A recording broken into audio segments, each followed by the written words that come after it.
Sir నమస్కారం. నమస్తే అండి. సార్ హాలీవుడ్ సినిమా 'అవతార్' ఎంతటి సంచలనం సృష్టించిందో మనం చూసాం. ప్రపంచవ్యాప్తంగా అందరినీ, అన్ని వర్గాల ప్రేక్షకులను అలరించింది. ఇప్పుడు 'అవతార్ 3' రాబోతుంది. ట్రైలర్ కూడా రిలీజ్ చేశారు. మనం చూసాం. ఈ ట్రైలర్ ఎలాగుంది? ఈసారి ఎటువంటి చరిత్ర సృష్టించబోతుంది? ఫైర్ అండ్ యాషెస్ అని చెప్తున్నారు. ఓకే. అంటే మొదటేమో ఒక ఒక దీవిలో జరిగేటువంటి ఒక వ్యవహారం మీద వెళ్ళారు. హ్మ్. ఆ తర్వాత నీళ్లల్లోకి వెళ్ళారు. హ్మ్. పంచభూతాల్లోకి వెళ్తున్నారు. హ్మ్. ఈ పంచభూతాలలో భూమి అయిపోయింది, అలాగే నీరు అయిపోయింది, ఇప్పుడు అగ్ని, హ్మ్. ఆ తర్వాత వాయువు, ఇలా వెళ్తాయి. నెక్స్ట్ ఇంకా ఇంకో 2 భాగాలు ఈజీగా నడుస్తుంది. హ్మ్. అంటే టోటల్గా అతను ఒక వండర్ క్రియేట్ చేయటం అనేది ఒక ప్రోగ్రామ్. హ్మ్. దీనిలో 2 అంశాలు ప్రధానంగా చూడాల్సిన విషయం ఏంటంటే, హ్మ్. ఒకటి విజువల్ వండర్ కలిగించాలి, వచ్చిన వాళ్ళకి ఒక విజువల్ ఫీస్ట్ ఇవ్వాలి. హ్మ్. ఇది కెమెరూన్ ప్రోగ్రామ్. హ్మ్. అందులో భాగంగానే ఆయన పార్ట్ 1 నుంచి ఇది చేస్తున్నాడు, హ్మ్. ఆ కసరత్తు చేస్తున్నాడు. హ్మ్. దాంతో పాటు మానవీయ విలువల్ని, ప్రపంచ మానవాళి ప్రస్తుతం ఎదుర్కొంటున్నటువంటి సమస్యల్ని హ్మ్. కూడా చర్చించాలి, కంక్లూడ్ చేయకూడదు. హ్మ్. ఇది వ్యూహం. ఇది జనరల్గా అమెరికన్ సినిమాలు అన్నీ చేసేటువంటి ప్రోగ్రామే. ఓకే. హాలీవుడ్ సినిమాలకి ఇదొక నిఘంటువు. వాళ్ళు చాలా వాస్తవిక సమస్యల్ని వాస్తవికంగా చర్చిస్తున్నట్టు కనిపిస్తారు, హ్మ్. అంతే. కానీ దాన్ని టచ్ చేయటం ద్వారా ప్రపంచ ప్రజల హృదయాలు గెలుచుకోవడం అనేది ప్రోగ్రాం, ఓకే. అంతే తప్ప వాళ్ళు ఏమీ కంక్లూజన్స్లోకి వెళ్ళరు. ఇప్పుడు ప్రస్తుతం కల్చరల్ గొడవ ఒకటి జరుగుతోంది. ఇప్పుడు వాళ్ళు మొదట తీసిన సినిమాకి, అవతార్కి, అసలు అవతార్ అని పెట్టడంలోనే ఒక ప్రోగ్రాం ఉంది అని. హ్మ్. ఈ అవతార్ అనేటువంటి పదం ఇండియన్ పదం అనేది చాలా మంది ఆ రోజుల్లో క్లెయిమ్ చేసుకున్నారు. అవును. క్లెయిమ్ చేసుకున్నారు. ఇందులో వాళ్ళు నీలివర్ణం, హ్మ్. నీలివర్ణంలో ఉండటము, ఇదంతా విష్ణుమూర్తి తాలూకా కలరు, ఆయన నీలమేఘ శ్యాముడు, అవును. ఇలా అనుకుని ఈ అవతారం ఆ అవతారం ఒకటేనని, అంటే భారతీయ పురాణ ఇతిహాసాల పోలిక తీసుకొచ్చి దాన్ని కంపేర్ చేసుకున్నారు. కానీ అవును. అది ఒక గ్రహం మీద ఇంకొక గ్రహవాసులు దాడి చేయటంగా నడిపాడు కథని. అవును. అక్కడ ఉన్నటువంటి రిసోర్సెస్, అక్కడ ఉన్నటువంటి వ్యవహారాలని పరిశోధన చేసి దాన్ని దోపిడీ చేయటానికి, హ్మ్. వాళ్ళని కంట్రోల్లోకి తీసుకుని వాళ్ళ కల్చర్ని డిస్ట్రాయ్ చేయటం ద్వారా హ్మ్. వాళ్ళని తమ మీద ఆధారపడే పరిస్థితి కల్పించడం కోసం జరిగే దాడుల్ని హ్మ్. ఎదుర్కోవడానికి ఏం చేయాలి అనేటువంటిది మొదటి పార్ట్ కథ. హ్మ్. ఆ తర్వాత జలచరాలకు సంబంధించి, అంటే ఈ ఈ రకమైనటువంటి ఈ చొరబాట్లు అనేవి పంచభూతాలలోనూ జరుగుతాయని, నీటిలో ఉన్నటువంటి జీవాల మీద కూడా జరుగుతుంది. అంటే ప్రతి చోట చేపలు పట్టే హక్కుల కోసం ప్రపంచ యుద్ధాలు జరిగే పరిస్థితి ఉందని ఒక కవి గారు చెప్పాడు. హ్మ్. చేపలు పట్టుకునే హక్కుల కోసం ప్రపంచ యుద్ధాలు జరిగే పరిస్థితి ఉండటం అంటే మామూలు విషయం కాదు. అవును. ఆ లెవెల్ కథ నడిపాడు ఆల్రెడీ పార్ట్ 2లో. ఇప్పుడు ఈ ఫైర్ యాషెస్ అనే దాని మీద వెళ్తున్నాడు. అంటే భారతదేశంలో కానీ ప్రపంచంలో కానీ ఉపయోగిస్తున్నటువంటి వెపనరీ ఇదంతా కూడా, అంటే మంటలు సృష్టించటం, ఈ మంటల వెనకాల ఉన్నటువంటి కథలు, వ్యతలు, ఇవన్నీ హ్మ్. మాట్లాడేటువంటి ప్రయత్నం ఇందులో జరుగుతుంది అనేది సూచనప్రాయంగా చెప్పాడు ఆయన. ఓకే.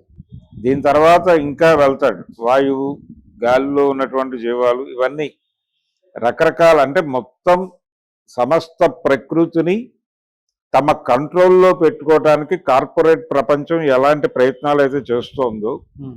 ప్రపంచం అంతా ఈ సమస్యను ఫీల్ అవుతూ ఈ సమస్య నుంచి బయటపడటానికి కౌంటర్ ఆపరేషన్ ఏం చేయాలని హ్మ్. మేధోమథనాలు జరుగుతున్నటువంటి సందర్భంలో ఇలాంటి సినిమాలు తీయటం ద్వారా ప్రపంచ ప్రజల హృదయాలకు దగ్గర అవ్వచ్చు అనేది ప్రోగ్రాం. హ్మ్.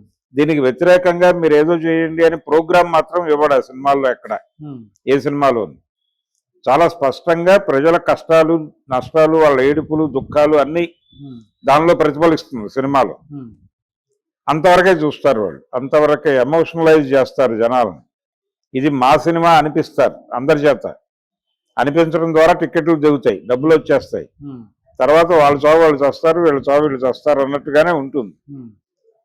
అందుకని ఈ హాలీవుడ్ నుంచి వచ్చేటువంటి సినిమాల్లో ఉండేటువంటి మానవత్వం కూడా చాలా కృత్రిమంగానే ఉంటుంది.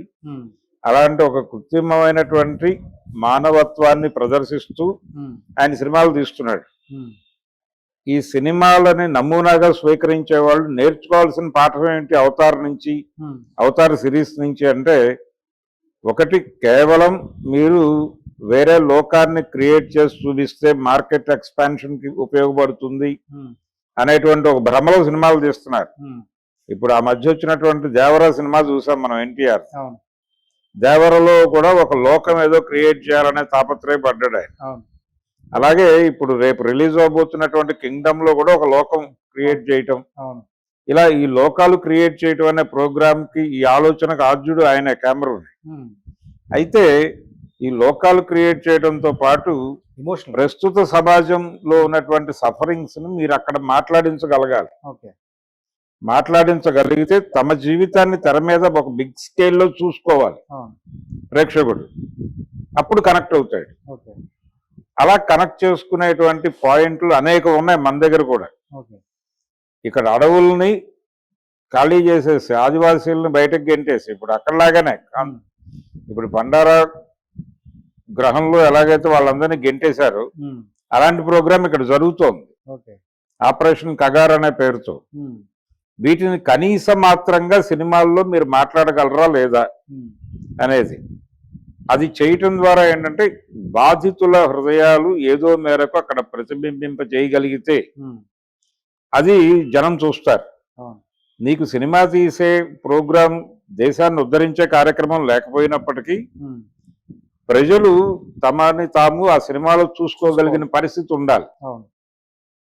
అలాంటి పరిశోధన లేకుండా కేవలం వేరే లోకం అనేది అనుకుని వేరే లోకం ఏదో పెట్టి ఇది సినిమా జనం చూసేస్తారు అనేటువంటి ఒక భ్రమలో చాలా సినిమాలు వస్తున్నాయి మనకి. వీళ్ళు ఈ పరిస్థితి మారాలి, దానికి ఒక పర్పస్ ఉండాలి. నువ్వు చేసేటువంటి కథకి ఒక పర్పస్ ఉండాలి. ఆ పర్పస్ ప్రజలందరికీ సంబంధించిందై ఉండాలి. ప్రజలు ఫీల్ అవ్వాలి, ఇది మా కష్టం, మా కష్టం వీడు చెప్తున్నాడు అని ఫీల్ అవ్వాలి. వాళ్ళు సినిమాతో మమేకం కావాలి.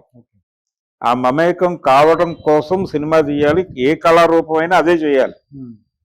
అయితే వాళ్ళని ఎలా గైడ్ చేస్తావు, ఎలా నడిపిస్తావు, నువ్వు ఫైనల్ గా చెప్పేది ఏమిటి అనేది ఎలాగూ సమీక్షకులు తెలుస్తారు. ముందైతే జనం సమస్యలు పట్టించుకుని కనీస మాత్రంగా మాట్లాడగలగాలి.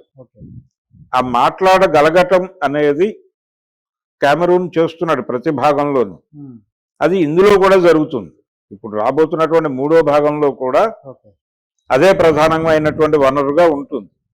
ఆయన బాధితుల పక్షాన్ని సినిమా తీస్తున్నట్టుగా కనిపిస్తాడు అంతే.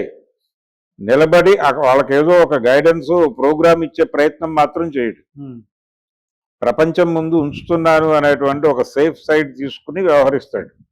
అంటే ఏ విషయాన్ని ప్యాంపర్ చేయకూడదు, ఇది జరుగుతోంది అని చెప్తే చాలు, ప్రపంచం దాని మార్గం ఏదో అది ఆలోచించుకుంటుందని ఒక కన్వీనియంట్ ప్రోగ్రామ్ ఉంది ఆయనకి, ఒక ఆర్గ్యుమెంట్ ఉంది. కళ చేయవలసినటువంటి పని ఇప్పుడు తను ఏ సమాజంలో బతుకుతున్నాడో ఆ సమాజం గురించి తను తీస్తున్నటువంటి సినిమాలో ఎక్కడో చోట ప్రతిఫలింపజేయాలి. అది చేయటానికి వెసులుబాటు ఎంచుకోవాలి. దానికోసం నువ్వు జానపదం ఎంచుకుంటావా, చారిత్రకం ఎంచుకుంటావా, లేకపోతే పౌరాణికం ఎంచుకుంటావా అనేది నీ ప్రోగ్రాం.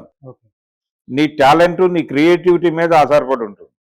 ఆయన ఒక మార్మిక వాతావరణంలో ఇప్పటి ప్రపంచం గురించి మాట్లాడదలుచుకున్నాడు, అది చేస్తున్నాడు సక్సెస్ఫుల్గా. ఈ సినిమాలో కూడా ఆ ప్రయత్నం జరిగింది, ఇది కూడా డెఫినెట్గా సక్సెస్ అవుతుంది. ఇది నేర్చుకోగలిగి ఉండాలి మిగిలిన ఫిల్మ్ మేకర్స్ అందరూ కనీసంగా. ఇది నేర్చుకోకుండా ఒక భాగం నేర్చుకుని రెండో భాగం అంటే ఆత్మని వదిలేసి స్కెల్టన్ని పట్టుకునే ప్రయత్నం చేస్తున్నారు. కెమెరూన్ ఆత్మని పట్టించుకోవడం మానేసి అతని శరీరాన్ని పట్టుకుని వేలాడే ప్రయత్నం చేస్తున్నారు. దీని నుంచి బయటకు రాగలిగితే డెఫినెట్గా అవతార్ సిరీస్ నుంచి చాలా జ్ఞానం పొంది మంచి సినిమాలు తీయడానికి అవకాశం ఉంటుంది. ఆ ప్రయత్నం, ఆ డ్రైవ్ లో భాగంగా వస్తున్నటువంటి ఈ 3వ భాగం కూడా విస్తృతంగా ప్రపంచ ప్రజలందరినీ ఆకట్టుకుని